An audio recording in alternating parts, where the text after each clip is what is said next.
911. What is the address of your emergency? Hello, currently driving right now. I'm going southwest on 196th Street here in Linwood.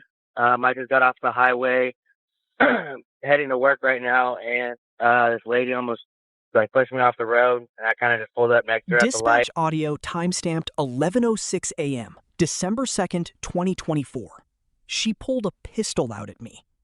6 words from a stranger on a freeway off-ramp, and within minutes, a sworn law enforcement officer would be face down on asphalt, in handcuffs, her own badge doing nothing to stop the protocol she'd enforced on other people 100 times before. Picture a mirror that doesn't care who's standing in front of it. That's what a body camera is. It doesn't know rank. It doesn't know years of service. It just records the same 30 seconds the exact same way for everyone who steps in front of it. And on this December morning, the mirror was pointed at one of its own. Before we go further into what the body cam and the booking records actually show, make sure you're subscribed to Police Misconduct Case, because we don't just cover the headline, we follow the paperwork until it runs out. Here's what we know, and we know it because it's sitting in public dispatch logs and a probable cause affidavit, not because anyone leaked it. A man driving southbound on Interstate 5 near Linwood, after a male driver told police that a woman in a silver Subaru pointed a firearm at him in traffic in Linwood, Washington. 911. What is the address of your emergency? Hello, currently driving right now. I'm going southwest on 196th Street here in Linwood. I just got off the highway heading to work right now, and this lady almost pushed me off the road, and I kind of just pulled up next to her at the light. Didn't do nothing, and she flashed a pistol out at me. Okay, and which direction are you guys heading on 196? We're heading southwest. Officers pulled over off-duty Edmonds police officer Melinda Lean, who was driving a vehicle matching the description given by the caller. The interaction that followed was captured on officer body camera. I got no. Driver, with your left hand, open up the door. I can see through. Outside. Do it now. A gave location, a direction of travel, a vehicle description. Patrol officers from the Linwood Police Department located a matching vehicle within minutes. The driver was off-duty Edmonds police officer Melinda Lean. What happened next is the part everyone already thinks they understand, and almost nobody actually does. Linwood officers ordered Lean out of her vehicle at gunpoint, walked her backward toward their patrol car, put her on her knees, and handcuffed her. The same sequence of commands every civilian who's ever watched a felony traffic stop unfold has heard 100 times on this channel. Once Leanne was secured, officers read her Miranda rights. Standard, by the book, no shortcuts because of who she was. She waived them immediately and gave a full account on camera. Her version?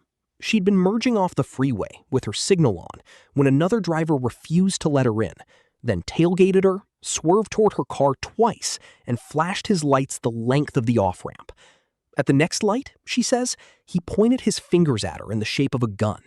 She responded by lifting her own pistol, still holstered by her account, showing it to him and immediately putting it back in the glove compartment before officers Interaction arrived. that followed was captured on officer body camera. I got no. Driver, with your left hand, open up the door. I can see through. Outside. Do it now. Keep your hands up and step out of the vehicle. Do it now. Okay. Go ahead, turn around and face away from me. With your left hand, pick up the back of your shirt. Go ahead and spin around 360 for me. Okay. So with your hands up, slowly walk backwards towards the sound of my voice. Yep, keep coming, keep coming, keep coming, keep coming. The difference here isn't the procedure. The procedure was identical. The difference is who was on the receiving end of it. And that's exactly why this case matters. A badge doesn't rewrite the Fourth Amendment. That's refrain number 1, and we're going to come back to it twice more before this is over, because it's the single fact this entire case turns on. Keep coming, you're doing good, keep coming. Okay, stop right there. Get down on your knees. Do not move, do you understand?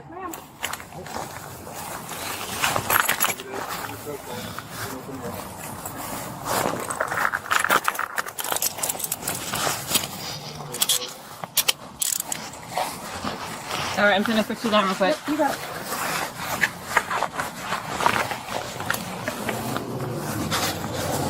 All right, I'm gonna sit you up. Okay, I'm gonna bring it back up here. Put the feet back here, please.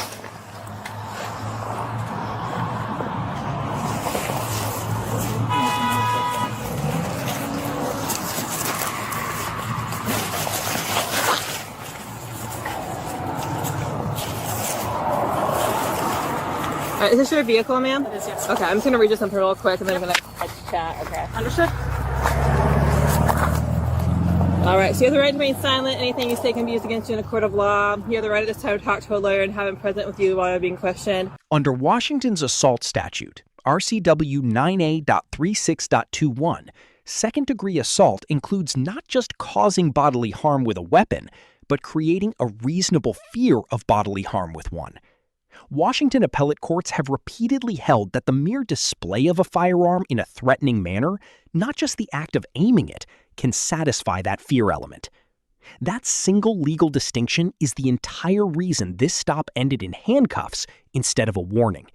It didn't matter for probable cause purposes whether Lean's gun was raised in a holster or extended at arm's length. What mattered was whether a reasonable person in the other driver's position would have been afraid. And a man who called 911 mid-altercation, voice audibly shaking, describing a woman pulling a pistol on him, that's not a hard sell to a Can be used judge. against you in a court of law. You have the right at this time to talk to a lawyer and have him present with you while you're being questioned. If you can afford to hire a lawyer, one will be appointed to represent you before questioning if you wish.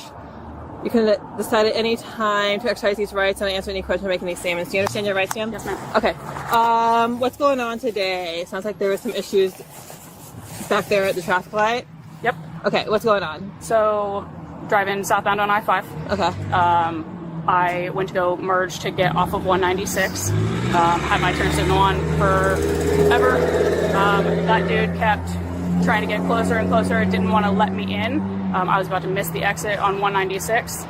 I squeezed in between him and the other vehicle, put up my hand, continued driving off of the exit. He started road raging at me, got up on my bumper, flashed his lights at me the entire time. We were coming off of the exit at 196. Got up to as we were coming up to the next stoplight, he swerved over into the left lane really quickly off of my driver's side, got up next to me, and then when he got towards the front of my car, he jerked his wheel, trying to act like he was, like, juke me, like he was going to come get into my lane. I slammed on my brakes. He did it again, and then when we ended up next to each other... The other driver told a different story to the 911 operator, and later to investigating officers. In his account, he never made any gun gesture at all. He says he simply looked over in confusion and raised his hands in a shrug. He says Lean was the aggressor from the merge onward, and that she drew her firearm and pointed it directly at him, not just lifted it for him to see. 2 drivers, 2 stories, 1 firearm, and a statute that doesn't actually require the gun to be pointed at anyone to ruin your year. That detail matters more than it looks like on first viewing. Courts applying Fourth Amendment reasonableness standards have long recognized that the level of restraint during a stop has to track the actual threat in real time, not the threat as it existed when the call first came in. Once the danger that justified the handcuffs evaporated, so did the legal justification for keeping them on.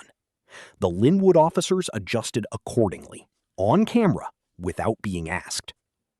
Evidence doesn't care about a badge. That's refrain number 2.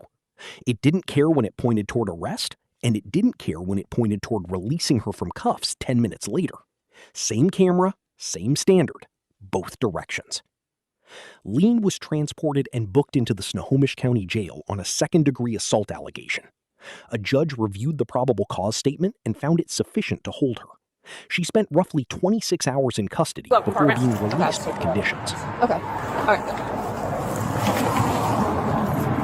So there's a pistol and a...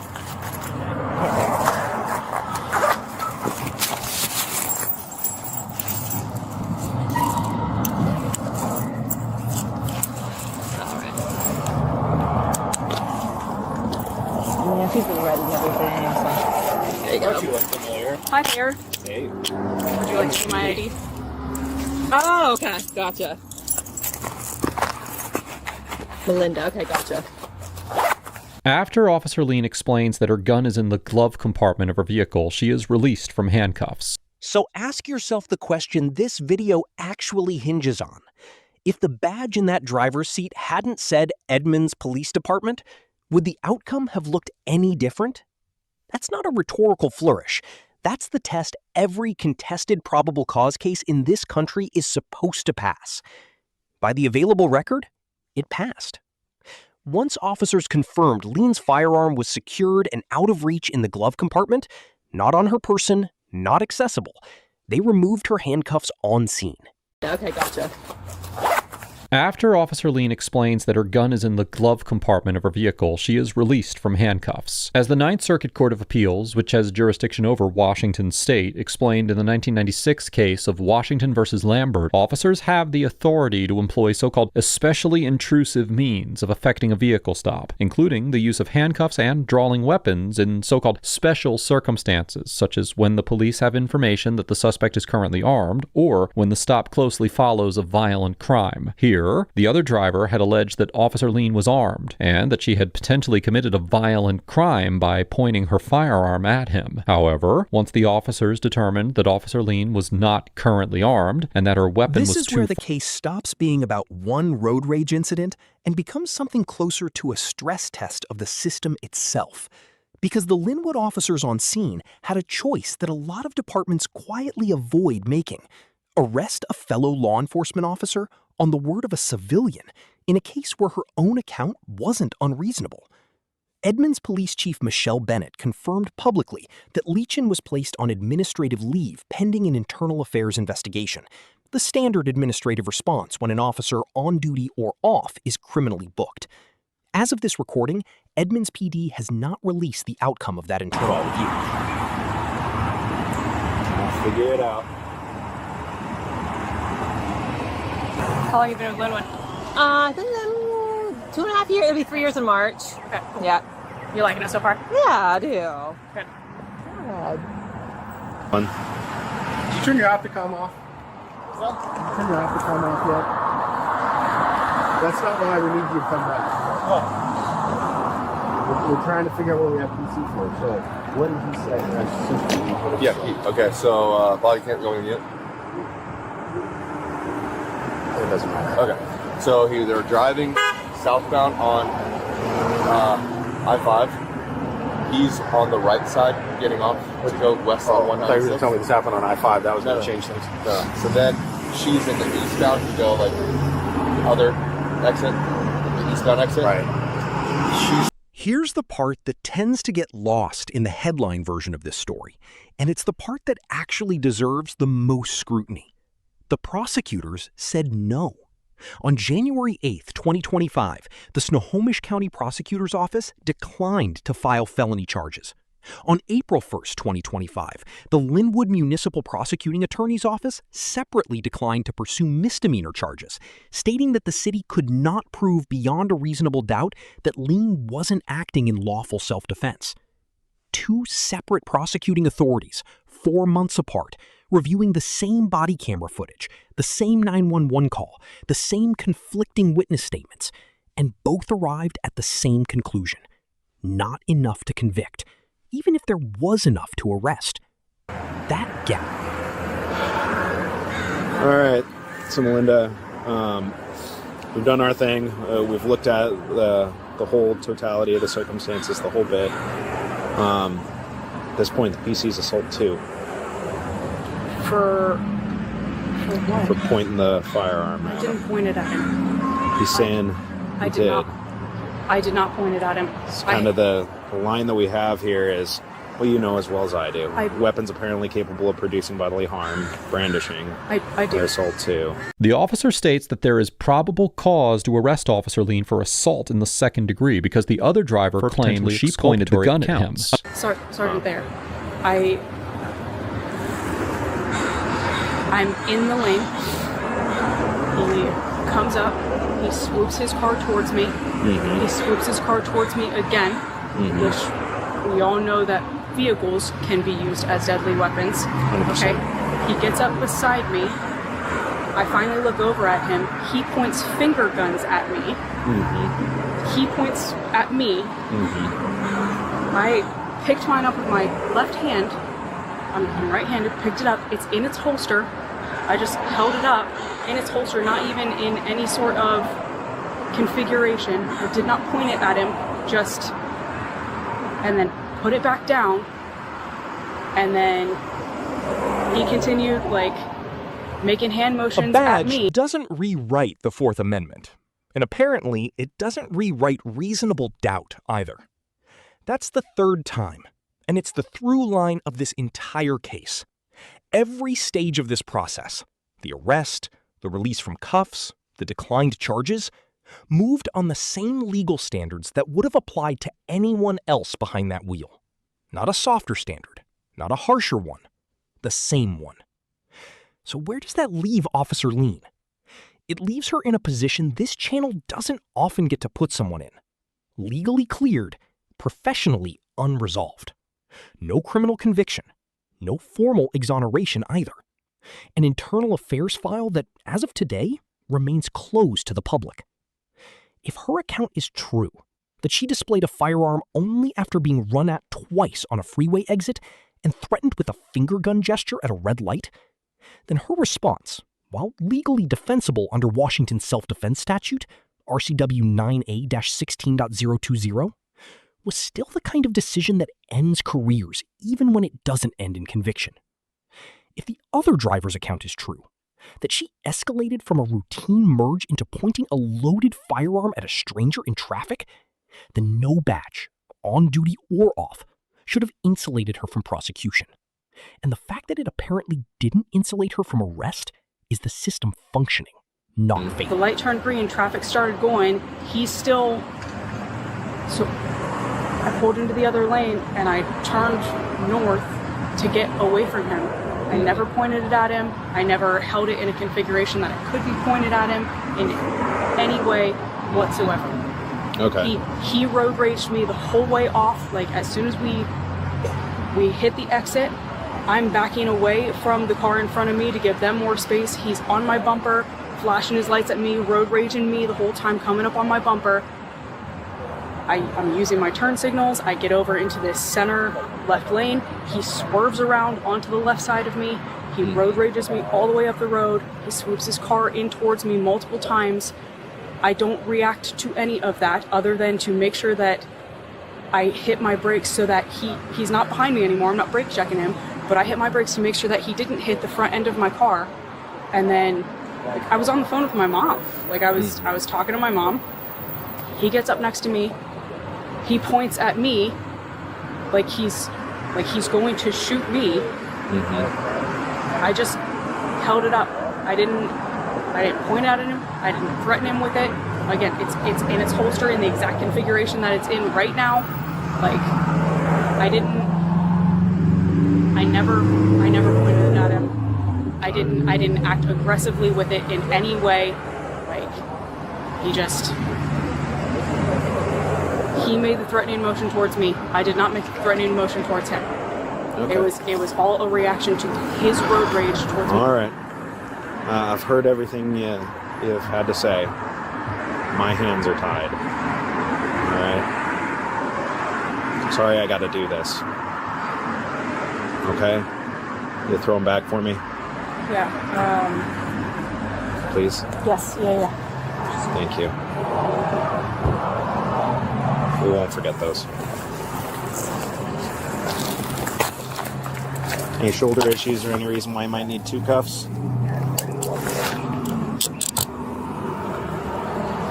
And two finger. Officer Lean was booked into the Snohomish County Jail at around 3 p.m. And after a judge found probable cause for the second-degree assault allegation, she was released. What we can say with certainty is this. She wasn't ultimately treated as exempt. She wasn't waved off at the scene because of who she worked for. She wasn't quietly let go without paperwork. The process that applies to every other driver on that off-ramp applied to her too. Handcuffs, Miranda, booking, a probable cause hearing, prosecutorial review, and an outcome that prosecutors, not her department, ultimately controlled. We want to leave you with one document instead of one opinion. Pull the Snohomish County Prosecutor's Charging Decline Memo from January 2025. It's a public record available through a standard records request to the prosecutor's office, and read the specific reasoning they gave for declining felony charges. Then ask yourself in the comments, based on that reasoning alone, do you think this was a closed case of lawful self-defense? Or a closed case that simply couldn't be proven past a reasonable doubt? Because those are not the same finding, and the document doesn't pretend they are. If this case raised more questions for you than it answered, that's the point. These are the cases that actually test whether the system applies its standards evenly, and that's exactly what we dig into on this channel. Hit like if you want more of this kind of documented evidence-first breakdown. Share it with someone who only saw the headline version of this story. Subscribe to Police Misconduct Case and turn on notifications so you don't miss the next one.